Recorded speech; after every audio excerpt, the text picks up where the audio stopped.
so that it can be brought into the everyday world.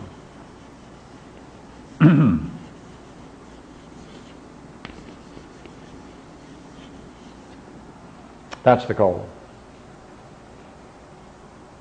Because he brings the point that this kind of participation allows one to be so sensitive that one is said to be able to see many, many, many times better than those who haven't been involved in this kind of a pursuit.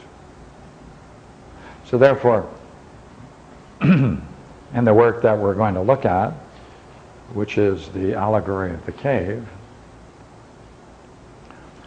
Plato gets to the high point. He says, after you get out of the cave and get up into the upper world and see with the upper world and experience the sun in its own place, which he gives a name to this. He calls this, by a Greek name, he calls it by an interesting term. It stayed in the Greek though. He calls this the idea of the good. Idea means to behold, right? This is to behold the good. This is a vision of what is called the idea of the good. Capital I, not a thought.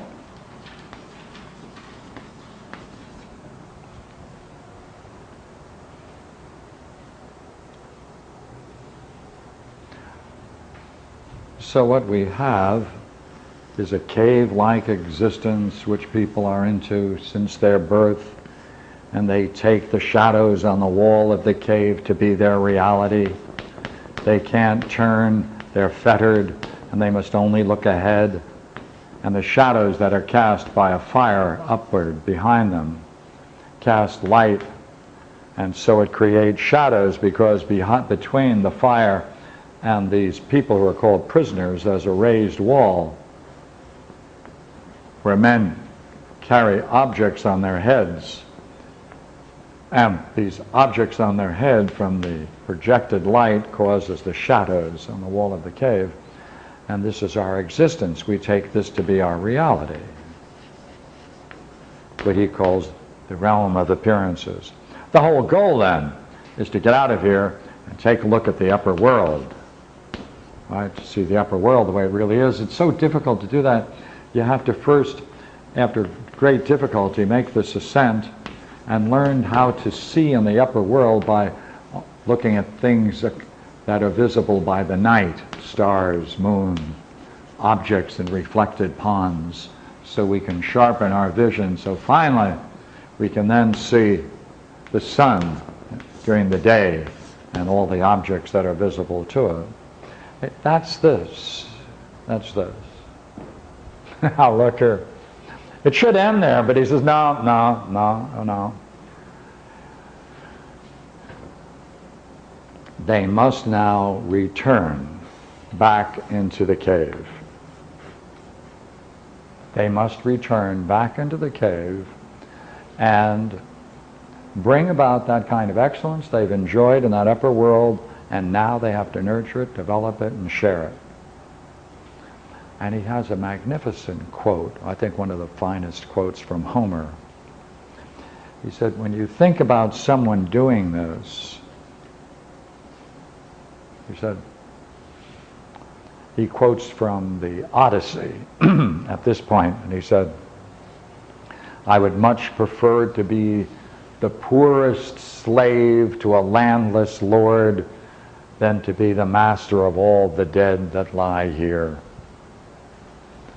So does rather do anything than to do that, right? Anything, but right, it's his task to do that, to bring back the result of this, so that this world can be infused with a higher vision. Now, this is the highest thing that can be known in this allegory of the cave, and he calls it the idea of the good. Now, I'd like to talk about that idea of the good, which is the same as this that we've described here.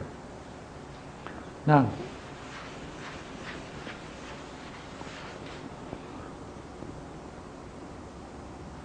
What he says is that, look here, you're really talking about two stories. This is the allegory.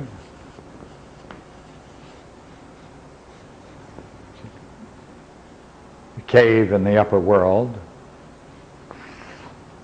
And this is that to which it relates. So here we have the existence in the cave. And this, he says, this whole realm is cave-like. He says, actually, it's like being habituated into a prison. Right? You learn to live within it. He said, this is really the world of sight.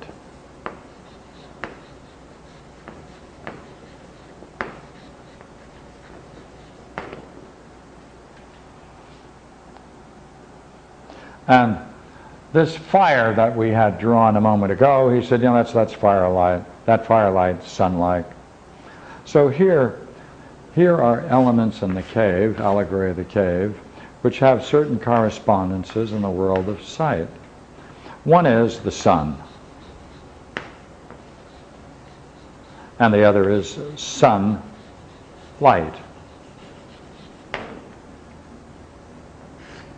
And then there are the objects made visible by the sunlight.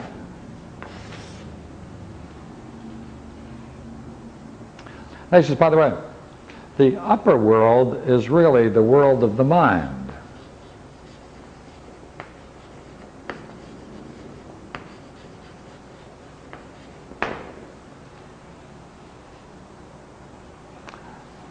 But you see, in the allegory, the highest thing in the allegory is in the allegory, there's the sun in the allegory.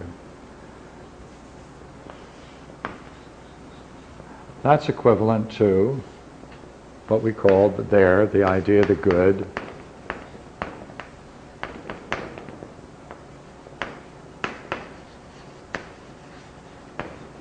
Beauty itself. Same thing. That's the last thing to be seen, with what toil to be seen. Now, he calls this idea of the good, beauty itself, he says, and the language he uses when he describes this is feminine. He talks about this as a she. And he said, this really is really a queen. Is this really a queen?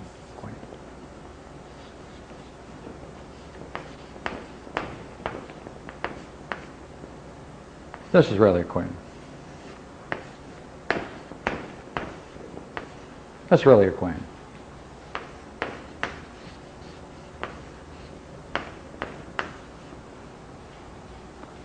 And as the queen, it is really the origin, the very source of the sun in the visible world. And the origin of sunlight in this world.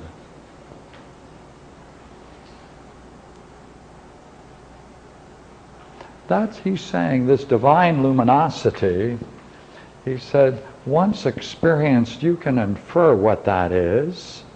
That's the cause of the sun in the visible world and sunlight.